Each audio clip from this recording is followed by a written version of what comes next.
천체 중 가장 거슬리는 천체에 대해 알아보려 합니다.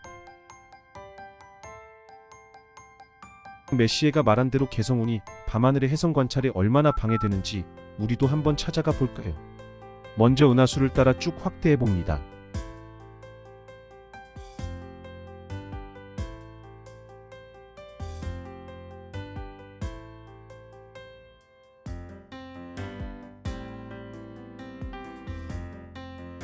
이 초록빛 천체 옆에 있는 것이 개성운입니다. 밤하늘을 배경으로 개가 있는 이미지입니다.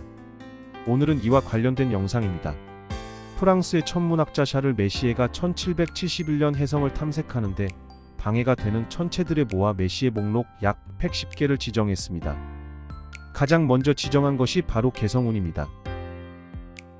개성운은 메시에 목록에서 1번을 차지하고 있습니다. 가장 거슬릴 정도로 잘 보이긴 하나 보네요.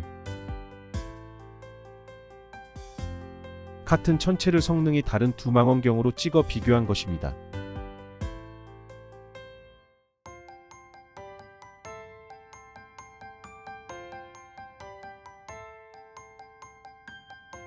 허블 우주망원경이 2005년에 발표한 사진과 제임스 웹 우주망원경이 2023년에 발표한 사진을 비교한 것입니다.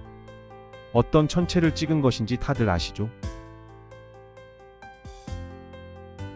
허블 우주망원경과 제임스 웹 우주망원경이 적외선으로 관측한 개성운을 나란히 비교한 모습입니다. 허블 이미지는 2005년에 발표되었으며 천문학자들은 최근 웹의 근적외선 카메라와 MIRI를 사용하여 성운의 새로운 세부 사항을 밝혀냈습니다. 허블 사진에서 대부분 수소로 구성된 주황색 필라멘트가 선명하고 새장 같은 외부 껍질을 형성합니다. 깨의 바깥쪽을 향한 파란색 얼룩덜룩한 필라멘트에는 중성산소가 포함되어 있으며 단일 이온화된 황과 이중 이온화된 황은 푹신한 빨간색과 녹색 물질을 형성합니다. 이 사진은 개성운을 제임스 웹이 찍은 사진으로 스케일바를 보면 10광년 정도 돼 보이는 것을 확인할 수 있습니다.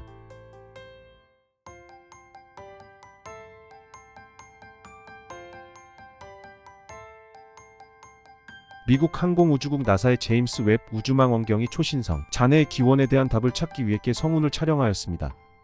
그냥 단순히 봐도 아름답고 신비롭다는 느낌을 받을 수 있습니다. 뭐가 뭔지 모르는 사람이 봐도 우아할 수 있는 사진이지요. 당신이 상상할 수 있는 경외심을 불러일으키는 이미지이고요. 천문학으로는 실제로 펄서풍 성운이라고 불립니다. 그리고 우리는 그것을 1054년까지 거슬러 올라가는 역사 속의 사건들과 연결할 수 있습니다. 1054년 7월 4일 지구에 유례없이 밝은 섬광이 도달합니다. 이 빛은 밤하늘의 일부분을 환하게 비춰줄 정도로 밝았고 인류에게 새로운 메시지 또는 재앙을 암시하는 현상으로 느껴질 정도로 기이했습니다. 심지어 낮에도 이 별빛이 보일 만큼 밝아 사람들에게는 경이로움을 넘어 공포감까지 느끼게 할 정도였습니다. 이 천문현상은 송나라의 역사를 기록한 송사와 송해외에도 기록되어 있습니다. 엄청나게 밝아져서 낮에도 볼 수 있었습니다. 눈으로 볼 수 있는 초신성 폭발이었는데 낮 동안 육안으로 약 2주 이상 관찰할 수 있었습니다. 과학적 지식이 있는 현대 사회에도 이런 일이 있으면 놀라거나 신기할 텐데 1000년 전 사람들은 무서웠을지도 모르겠네요. 다음은 실제 기록을 해석한 내용입니다. 가후 원년 3월 사천감이 아래였다. 객성이 사라졌으니 그 징조도 다하였습니다. 처음엔 지와 원년 5월 새벽 동력에 나타나 천관 옆에서 마치 태백성과 같아 빛살이 사방으로 퍼졌고 색은 붉고 희며 23일 동안은 낮에도 보였습니다.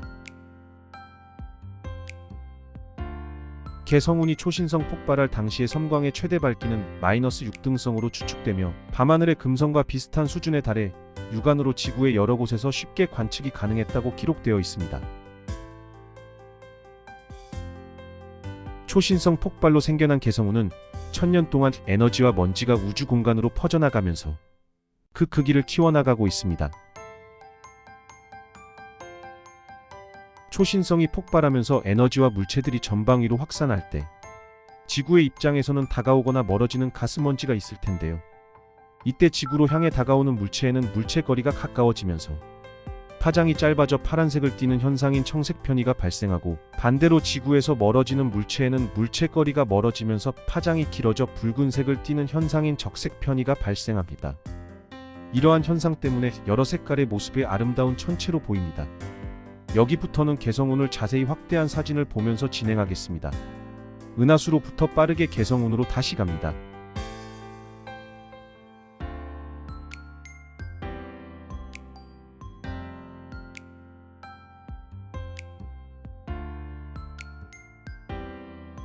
우리가 여기서 보고 있는 것은 필라멘트 구조입니다. 실제로는 각 물질의 밀도 변화로 나타납니다. 초신성 폭발로 별에서 여러 물질들이 뿜어져 나왔고, 아직도 그 폭발의 지문이 남아 있습니다. 아직까지도 계속 주변으로 확장되고 있습니다. 산소는 지구상의 생명의 중요한 요소입니다. 우리는 말하면서 산소를 들이마십니다. 그 산소는 어디서 왔는가? 에 대해 생각해 본 적 있으신가요? 그것은 별들로부터 왔습니다. 그들은 융합으로 산소를 만들고 그것을 방출했습니다. 다시 성간 매체로 돌아가서 우리가 사용하는 곳까지 왔는데, 우리는 실제로 여기서 일어나는 일을 지켜보고 있습니다. 어쩌면 언젠가는 개성운에 산소를 포함하는 대기를 가진 행성이 있을 수도 있습니다. 우리와 같은 생명체가 숨을 쉴 수 있는 것입니다. 이곳은 산소, 황과 같은 물질로 이루어져 있습니다. 그리고 이 풀컬러 이미지에서는 산소가 별도로 나오고 있습니다. 유황에서 녹색, 황색을 띠는 곳은 정말 산소가 많이 분포합니다. 필라멘트 중심 부근의 고리 모양의 구조물의 중심에는 밝은 흰색 점이 있는데, 그것은 빠르게 회전하는 중성자별입니다.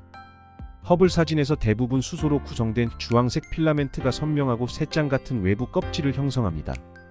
깨의 바깥쪽을 향한 파란색 얼룩덜룩한 필라멘트에는 중성산소가 포함되어 있으며, 단일 이온화된 황과 이중 이온화된 황은 푹신한 빨간색과 녹색 물질을 형성합니다. 내부 중앙의 밝은 빛은 빠르게 회전하는 중성자별인 성운의 펄서를 강조합니다.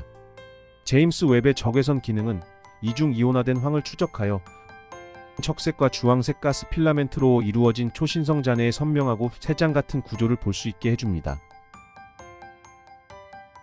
잔해 내부에는 황백색과 녹색의 솜털 같은 능선이 거대한 고리 모양의 구조물을 형성하고 있는데, 이는 먼지 입자가 있는 지역을 나타냅니다. 내부의 중앙 영역은 반투명한 유백색 물질로 구성되어 있습니다. 이 백색 물질은 싱크로트론 방사선으로 전자기 스펙트럼을 가로질러 방출되지만, 제임스 웹의 감도와 공간 분해능 덕분에 특히 생생해집니다. 데이터를 연구하고 허블과 같은 다른 망원경으로 촬영한 잔해에 대한 이전 관측을 참조함으로써 천문학자들은 개성운에 대한 이해를 높이고 별의 삶과 죽음에 대한 지식을 넓힐 수 있습니다. 관심 있는 분들은 나사 홈페이지를 참조해 주시면 좋을 것 같습니다. 이 동영상이 여러분에게 유익하고 흥미로운 정보를 제공했기를 바랍니다. 감사합니다. 구독과 좋아요는 선택입니다.